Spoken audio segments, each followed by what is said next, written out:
नमस्कार। मेरा नाम ओपी चौहान और मेरे साथ आज बड़े भाई पुष्पेंद्र जी हैं। और आज हम बात करने जा रहे हैं कि देश में जो आजकल एक बहुत बड़ा मुद्दा चल रहा है, धर्मनिरपेक्षता का, उस पर हम बात करेंगे। भाई साहब, मैं जानना चाह रहा हूँ कि आपके लिए धर्मनिरपेक्षता है क्या? मैं सबसे पहले तो सबको नमस्कार करूंगा। और धर्मनिरपेक्षता का जो सवाल है जी। ये अभी पिछले कुछ समय से बहुत ज्यादा मीडिया में, आपस में, समाज में जब हम चर्चा करते हैं उसमें धर्मनिरपेक्षता का मुद्दा एक प्रकार से राजनीतिक मुद्दा है। वास्तव में धर्मनिरपेक्षता गलत है। क्या होना चाहिए? धर्मनिरपेक्ष कोई व्यक्ति हो ही नहीं सकता।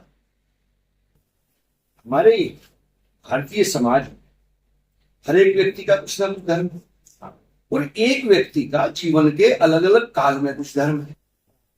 जैसे पहले पुत्र धर्म है, उसके बाद पति या पत्नी धर्म है, उसके बाद पिता धर्म है, और अगर वो कोई जोग में है, वही अगर के सेना में है तो उसका सैनिक धर्म, कोई राजनीति में है तो उसका राजनीतिक धर्म, और वो सारे धर्मों का गुच्छा मिलाकर उसका नाम धर्म। तो में धर्म का नाम है कर्तव्य को धारण करना। ठीक है, तो कोई व्यक्ति धर्मनिरपेक्ष कैसे हो सकता है कि वो कर्तव्य को धारण ना कर? हमारे तो देश के संविधान में ही धर्मनिरपेक्षता की जड़ बनी हुई है। हाँ जी, बिल्कुल स्टार्टिंग से बनी हुई है। हाँ, मैं वहां थोड़ा सा आपको ठीक कर दूं। संविधान मूलतः हमारा इंग्लिश में लिखा है, ठीक है, और मूल संविधान में धर्मनिरपेक्षता या जो आप कह रहे हैं वो शब्द नहीं। ये शब्द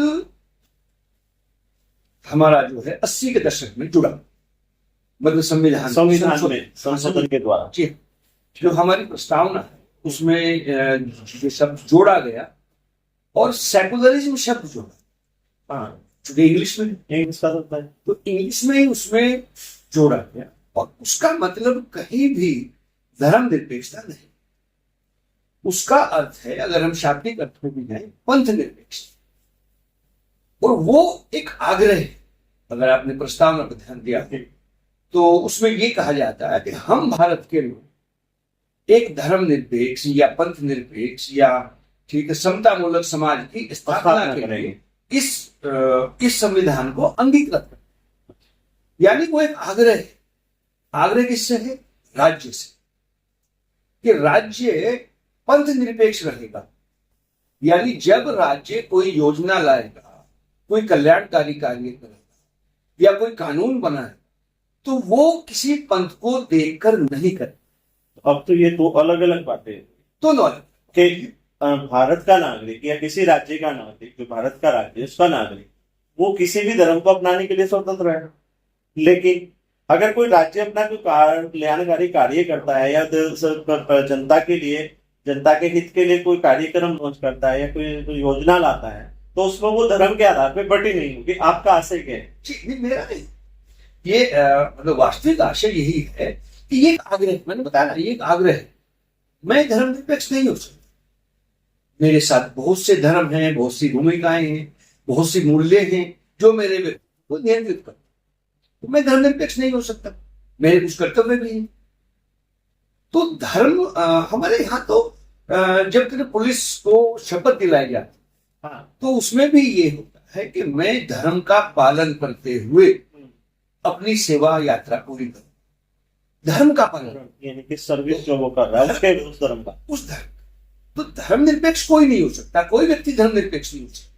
तो फिर ये धर्मनिरपेक्ष शब्द आखिर आया कहां से? और जो लोग आजकल इसको बहुत हवा बना रहे हैं, इनका कहने का क्या आशय है? वो स्पष्ट बस जो मतलब शाब्दिक अर्थ पे जा रहे हैं, वो उनको तो पता है कि ये शब्द पंथ निरपेक्षता है, लेकिन धर्मनिरपेक्षता शब्द धर्म जुड़ते ही ज्यादा से ज्यादा लोगों को प्रभावित किया जा सकता है।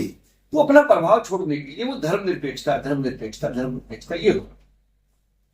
आज तो धर्मनिरपेक्ष जिस परिप्रेक्ष्य में आप बात करते हैं, वो पंथ निरपेक्षता को धर्मनिरपेक्षता बना दिया गया। हमें उससे भी कोई दिक्कत नहीं। वो धर्मनिरपेक्षता उन्होंने वहां से ले लिया, हालांकि इसको आडवाणी जी ने भी कहा था एक बार, बहुत पुरानी बात मैं आपको बता रहा हूँ, सन 96 में आडवाणी जी ने कहा था कि ये धर्मनिरपेक्षता शब्द है, ये छद्म धर्मनिरपेक्षता होना चाहिए, यानी नकली धर्मनिरपेक्षता। क्योंकि धर्मनिरपेक्षता नहीं हो सकती, ये केवल सरकार के बस की बात है। सरकार तो ये कर सकती है कि अपने कार्यों में पंथ को, धर्म को आड़े ना आने दे। व्यक्तिगत रूप से मुस्लिम, व्यक्तिगत रूप से मैं तो नहीं हो सकता, और कोई भी नहीं हो सकता। कोई व्यक्ति धर्मनिरपेक्ष हो ही नहीं सकता, क्योंकि वो किसी ना किसी धर्म का पालन कर रहा है। और जो धर्म में है, मैं अब यहाँ थोड़ा सा और इसको प्रोवाइड करूँ विषय में। जब हम धर्म की बात करते हैं तो धर्म जितने भी पंथ है, जिनको आज हम हिंदू कह रहे हैं, सनातनी, वैदिक है, बौद्ध है, जैन है, मुसलमान है, या ईसाई है, या यहूदी है, सब पंथों में धर्म के वही सूत्र हैं जो भारत में पाए जाते हैं। भारत का जो धर्म है, जो हमारा एक राष्ट्र धर्म है, हम उसमें कहते हैं कि अमीर गरीब के बीच खाई कम होनी चाहिए, आदमी को ज्ञान अर्जन, आदमी को स्वच्छ रहना, आदमी को सत्य बोलना चाहिए, आदमी को पड़ोसियों की मदद करनी चाहिए। अगर किसी के पास आवश्यकता से अधिक धन आ जाए तो उसको बांट देना चाहिए। इसको हम हिंदी भाषा में ऐपरी करेंगे। अब ये सारी मूल बातें हैं, अब ये किस पंथ में नहीं है? सभी धर्मों का मूल यही है। हर पंथ में यही है। तो अगर हम उस पंथ को धर्म मान लें तो ये धर्म तो सार्वभौम है, ये धार्मिक सूत्र तो सार्वभौम पूरे विश्व में सर्वव्यापक यही चल रहे। तो इसलिए धर्म की परिभाषा ये नहीं हो सकती कि कोई निरपेक्ष, पंथ निरपेक्ष हम हो सकते हैं, और वो हर एक आदमी है। जैसे कि मतलब बहुत कम आदमी ऐसे होंगे जो ये कहें कि मैं पंथ निरपेक्ष नहीं। जब हम किसी डॉक्टर से इलाज कराने जाते तो क्या हम देखते हैं एक भी मुसलमान नहीं, या हम किसी से फल खरीदते हैं, सब्जी खरीदते हैं, कपड़ा खरीदते हैं, घर के सामान खरीदते हैं, तो उसकी हम देख के नहीं खरीदते हैं। हम अगर ये देखें कि भाई इस ट्रैक्टर कंपनी का मालिक कौन है, और गांव का किसान ये सोच के कि इसका मालिक तो मुसलमान है या इसका मालिक हिंदू है तो मैं इसको नहीं लूंगा, ऐसा तो नहीं है। यानी पंथ निरपेक्ष हर एक आदमी है, लेकिन जिससे आग्रह है, जिससे कहा जा रहा है, वो नहीं। अब ये पंथ निरपेक्षता का जो ध्वस्तीकरण हुआ है, ये अभी जो घटना है 2014, इसमें जाए, इससे पहले भी था। मैं ये नहीं कहता बिल्कुल भी कि इससे पहली सरकारें रही हो बिल्कुल मतलब पंथ निरपेक्ष रही हैं, बल्कि अगर मैं ठीक से याद कर रहा हूं तो ए एंटनी का एक बयान आया था 2014 के चुनाव का, और मुजफ्फरनगर की घटना हो चुकी थी, मुजफ्फरनगर में बैठे 2013 में जो यहाँ दंगा हुआ था वो मैंने दिया, बड़े नजदीक से देखा, और उसमें जो आरोप लगा दिया गया कि शायद ये बीजेपी ने कराया, वो भी ऐसे ही है, हवाई है। जो लोग यहाँ के नहीं है वो ये कह देते हैं कि बीजेपी ने कराया। वो मत स्वतः स्फोट था, वो होना ही था। हिंदू मुसलमानों के बीच में नफरत इतनी ज्यादा बढ़ चुकी थी कि उसकी परिणति दंगे के रूप में ही होनी थी। लेकिन उसके बाद जो हुआ, उस दंगे के बाद जो हुआ, सारी पार्टियां, जितनी भी पार्टियां हैं, चाहे समाजवादी रही हो, चाहे कांग्रेस रही हो, चाहे लालू यादव वाली पार्टी रही हो, कुछ भी पार्टी, हर एक पार्टी केवल एक पक्ष के हित में वहां पहुंचे, दूसरे पक्ष को बिल्कुल छोड़, जबकि सबको पता था कि ये मतलब गलती में आ रहे हैं, लेकिन उसके बाद उसी पक्ष का पक्ष लिया। तो ये पंथ निरपेक्षता तो नहीं है। तो पंथ निरपेक्ष का पालन वो भी नहीं कर रहे थे। तो ए एंटनी साहब ने यही कहा था कि जो देश की सारी पार्टियों ने पंथ निरपेक्ष धर्म को छोड़ दिया, इसीलिए भाजपा जीती, क्योंकि उस जाति या उस धर्म या उस पंथ को जो इस देश में 84% है, उसको ये लगा कि भाजपा के अलावा और कोई पार्टी नहीं। आज भी जो हमारे धर्मनिरपेक्षतावादी हैं, मैं स्वयं चाहता हूं कि हमारे संविधान का पालन हो, सरकार पंथ निरपेक्षता का पालन करे, जो कि जरूरतमंद नहीं करती। अब हाल में जो बहस चल रही उसमें भी जो पंथ निरपेक्षतावादी है वो पंथ निरपेक्ष नहीं दिखाई दे, वो किसी ना किसी धर्म के या पंथ के पक्ष में खड़े नजर आ रहे, जो अपने आप को घोषणा करते हैं ये हम तो पंथ निरपेक्ष हैं। तो क्या हम इसे वोट की राजनीति कहेंगे और क्या? बिल्कुल वोट की राजनीति है, लेकिन मैं चूंकि स्वयं मैं चाहता हूं कि पंथ निरपेक्ष सरकार यहाँ पे हो और हमारी सरकारें पंथ निरपेक्षता के साथ काम करें। इसका कोई सुझाव है आपके पास, कैसे काम हो? काम करने का नहीं, अभी तो मैं केवल इस चीज के लिए बात कर सकता हूं कि अभी जो धर्मनिरपेक्षतावादी स्वयं को सिद्ध करने के चक्कर में फिर से वही गलती कर रहे हैं कि एक पक्ष के साथ खड़े नजर आ रहे। कोई कहता है कि साहब मोहम्मद साहब इससे बड़ा महापुरुष इस दुनिया में नहीं हुआ। वो क्या है? आपको पूरा पूरा हक है कि आप अपने धर्म की कमियों को दूर करने का प्रयास करें। आपको पूरा पूरा हक है, आप हर धर्म को समान दृष्टि से देखें। लेकिन अगर हम सामाजिक लोग हैं, हम धार्मिक पंथ के लोग नहीं हैं, तो हमें धार्मिक मामलों से बचना चाहिए।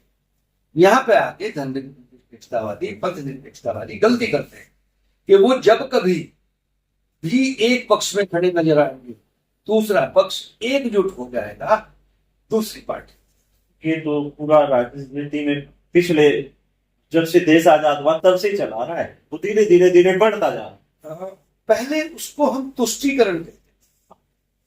जो विपक्ष है, जब कांग्रेस की सरकार हुआ तो वो कहती थी कि साहब तुष्टीकरण है, ये तो मतलब तुष्टीकरण की राजनीति कर रही है कांग्रेस। मतलब विपक्ष में कोई भी रहा, उन्होंने यही आरोप लगाया कि तुष्टीकरण की राजनीति कर रही है। लेकिन वो इतना प्रचंड रूप से तुष्टीकरण की राजनीति उस समय नहीं करती, अब ज्यादा हो गया। अब हमारे महापुरुषों के ऊपर बात आ गई।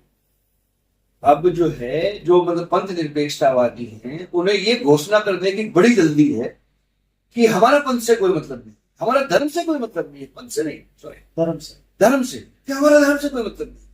जबकि ऐसा हो ही नहीं सकता कि किसी व्यक्ति का धर्म से कोई मतलब, क्योंकि हम इस देश के नागरिक होने के नाते जो हमारा धर्म है हम उसका तो पालन कर ही रहे हैं। मैं जो समझा हूँ ये है कि जो राजनीतिज्ञ है, क्योंकि वो एक व्यक्ति है, तो वो तो धर्मनिरपेक्ष नहीं हो सकता। नहीं हो, सरकार जो योजना लाई उसको होना चाहिए, उसको होना चाहिए, उसको, यही धर्मनिरपेक्षता है। और मैं आज की बातचीत में केवल यही संदेश देना चाहूंगा कि धर्मनिरपेक्षता दिखाने के चक्कर में किसी एक पक्ष में खड़े हुए नजर ना, अच्छी बात, वरना फिर से वही होगा जो तो होता।